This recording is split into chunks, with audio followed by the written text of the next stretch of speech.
Shadows by the Bridge. Chapter 6. Tiwa's flat was all sharp edges and cool tones, white walls, glass furniture, a view of Lekki's skyline through floor-to-ceiling windows.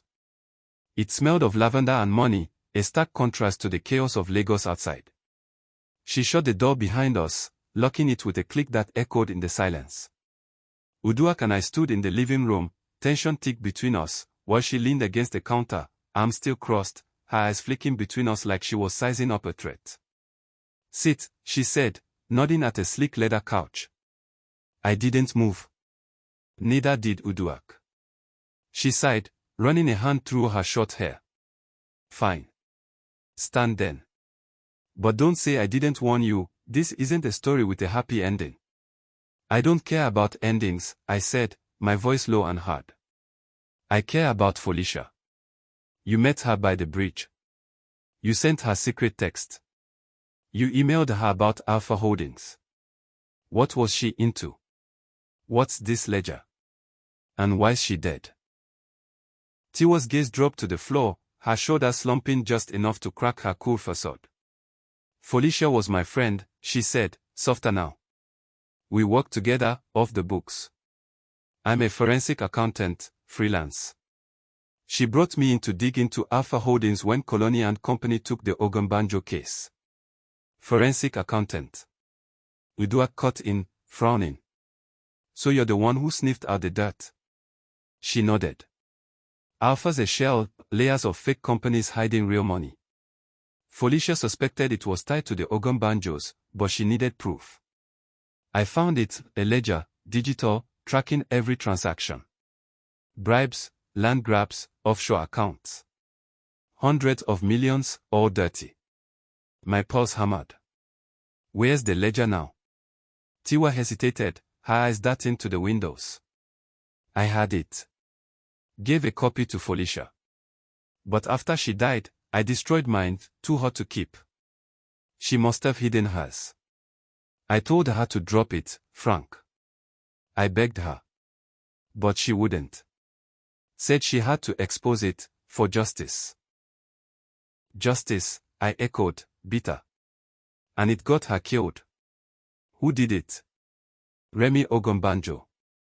Tiwa flinched at the name, her fingers tightening on her arms.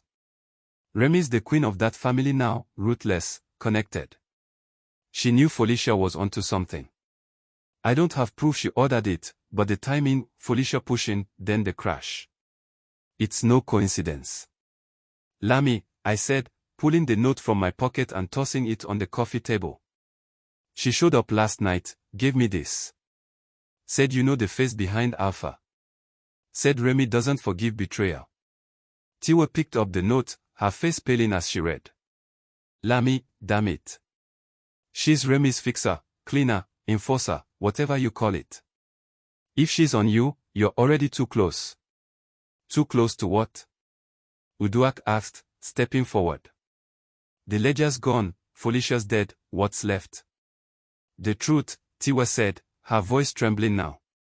"Alpha's not just Ogunbanjo money. It's a network, politicians, businessmen, even police. Felicia didn't just threaten Remy. She threatened the whole system. That's why Lami's warning you off." I stared at her, the weight of it sinking in. Felicia hadn't just stumbled into a case, she'd walked into a war. "The bridge," I said. "You met her there. What happened?" Tiwa's eyes glistened, guilt flashing across her face. "I told her to meet me, 8 p.m. I had new docs, proof of Alpha's corruption. I got there late, traffic, rain. When I arrived, her car was already wrecked, police everywhere. I panicked, drove off. I thought it was an accident. Until later, when Lami called me." "Lami called you?" My fist clenched. "What did she say?" "She said, you're lucky it wasn't you." That's when I knew it was a hit. I've been hiding since, new number, low profile. But if Lami found you, she knows I talked to Felicia. She's tying up loose ends." Uduak swore under his breath. "So Remy's cleaning house. And we're next." Not yet, I said, grabbing the note back. Lamy gave me till tonight. That's our window. Tiwa, where's Felicia's copy of the ledger? I don't know, she said, shaking her head. She never told me. Said it was safer that way. But if it's anywhere, it's with something she trusted, something personal. The scarf in my pocket felt heavier. The thumb drive. Felicia's hiding spots were clever, layered. I'll find it, I said. And when I do, Remy's done. Tiwa grabbed my arm as I turned to leave, her grip tight. Frank, listen. You expose this, you're not just taking down Remy, you're lighting a match in a room full of gas. They'll come for you, your friend, everyone. Let them, I said, pulling free. They took Felicia. I'm taking them all. Uduak followed me to the door, his face grim. She's right, you know. This is a death wish. Maybe, I said, stepping into the hallway. But I've been dead for 3 years. Time to wake up. Outside, the sun was high, the rain gone, but the air felt charged, electric. Tiwa's words rang in my ears, network, system, hit. Felicia had fought for justice, and it had cost her everything. Now it was my fight. The ledger was out there, and I'd tear Lagos apart to find it. The sun blazed down on Lekki as Uduak and I left Tiwa's flat, the heat rising off the asphalt in shimmering waves. My mind was a storm, Tiwa's confession, Lamy's threat, the ledger's shadow looming over it all. Felicia had hidden it somewhere personal, something she trusted. The scarf burned in my pocket, the thumb drive a weight against my chest. I'd found those by chance, but this felt different, bigger, deliberate. She'd known the stakes, known they'd come for her. Where would she stash something that dangerous? Uduak broke the silence as we climbed into the car. You're quiet, Frank. What's the next move? Home, I said, starting the engine. Tiwa said it's personal. Everything I found, the phone, the drive, the scarf, it's been in our flat. If the ledger's anywhere, it's there. He nodded, but his eyes were sharp. And if Lamy's watching? She gave you till tonight, but that doesn't mean she's not telling us now. I glanced in the rearview mirror, scanning the street. Nothing stood out, just the usual Lagos hustle, cars and Okodas weaving through traffic. Then we are quick. In and out. The drive back home was tense, my hands gripping the wheel as I ran through possibilities. Felicia's jewelry box had held the phone, her law book the drive. The scarf was from the bridge. Personal didn't just mean the flat, it meant us, our life together. My gut twisted. She'd kept me in the dark to protect me, but it hadn't saved her. Back at the flat, I locked the door behind us, the familiar creak of the hinges grounding me. Uduak started in the living room, flipping cushions, door-checking shelves. I went straight to our bedroom, the air thick with her absence. I torn this place apart last night, but now I looked with new eyes, her eyes. Where would she hide something she couldn't risk losing? I opened her wardrobe again, running my hands along the seams of her clothes. Silk blouses, her favorite encore dresses. Nothing. The jewelry box was empty now, its secrets spent. I turned to the bedside table, her side, where she'd kept a small wooden box, a gift from her mother, carved with Edo patterns. I'd never opened it after she died, couldn't bear to. Now, I lifted the lid, my breath catching.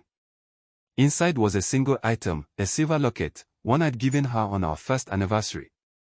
It was engraved with F&F, Frank and Felicia. My fingers trembled as I opened it. Instead of a photo, there was a tiny memory card, no bigger than my thumbnail. I stared, heart pounding. Uduak. I called, voice hoarse. Get in here. He rushed in, peering over my shoulder. That's it. Has to be, I said, pulling it out. She hid it in plain sight, something I'd never throw away. I grabbed my laptop, slotting the card into the reader. A folder popped up, ledger_final. I clicked, and a spreadsheet loaded, rows and columns of numbers, names, dates. Millions in naira, dollars wired offshore, coded entries. I scrolled, spotting Alpha Holdings linked to shell companies, then names, Chief Ogombanjo, a senator, a police commissioner. And there, in bold, Remy Ogombanjo, primary beneficiary. Jesus, Uduak breathed. This is dynamite, Frank. Felicia had the whole damn network. Yeah, I said, my voice tight. And they killed her for it. I kept digging. A second file, notes from Felicia, Tiwa confirmed Alpha's a front. Ledger tracks payoffs to secure 6 land. Remy's running it, but someone higher pulls strings. Meeting October 23rd to hand off copy, can't trust K & Co. October 23rd. The night she died. She was going to blow it open, I said, slamming the laptop shut. That's why she met Tiwa, to pass this on. They stopped her before she could. Uduak paced, his face hard. So what now? You've got the ledger, proof. You take it to the police? I laughed, sharp and hollow. Police are in here, Uduak. This goes higher than Colony and Company. Higher than Remy. I need to think, figure out who can use this without burying it. A knock at the door froze us both.